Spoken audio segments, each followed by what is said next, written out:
भोले बाबा राउर तुम्हें चरण सावन में पूरा कर दिना मन। रौर कृपा से हो जाई धन सावन में पूरा कर दिना मन। भोले बाबा राउर तुम्हें चरण सावन में पूरा कर दिना मन। रौर कृपा से हो जाई धन सावन में पूरा कर दिना मन। भोले बाबा राउर तुम्हें चरण सावन में पूरा कर दिना मन। रौर कृपा से हो जाई धन सावन में पूरा कर दिना मन।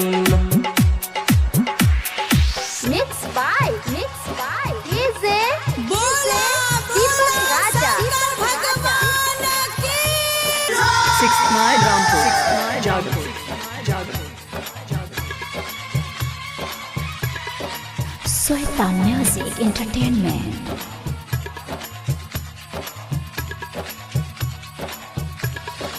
भोले बाबा भोले बाबा भोले बाबा जल लेके आईनी दुआरी मनुआ में अपना ललसा हो। जल लेके आईनी दुआरी मनुआ में अपना ललसा हो।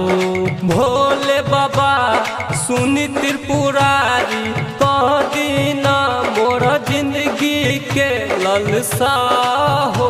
बाबा ललसा हो आईनी पैदल चली डगर सावन में पूरा कर दिना मन।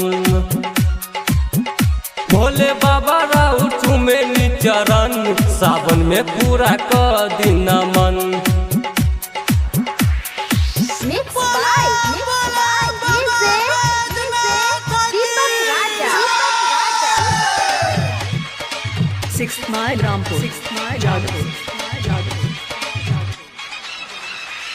Sweta Music Entertainment।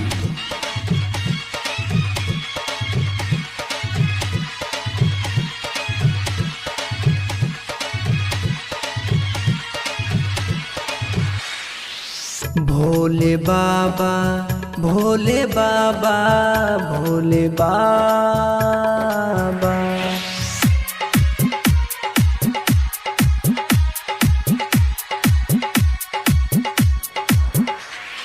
कहता रे गोविंद ए बाबा बनी केतना लाचारी में कावर लेके आइल बनी।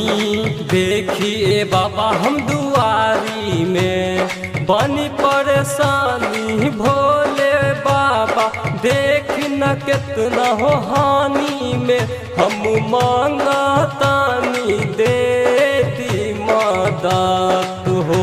हमर सपना भी कदी दनादन सावन में पूरा कर दिना मन। रौर कृपा से हो जाई धन सावन में पूरा कर दिना मन। अरे अभी तो शुरुआत है बाबू, आगे आगे देखा हो तक का।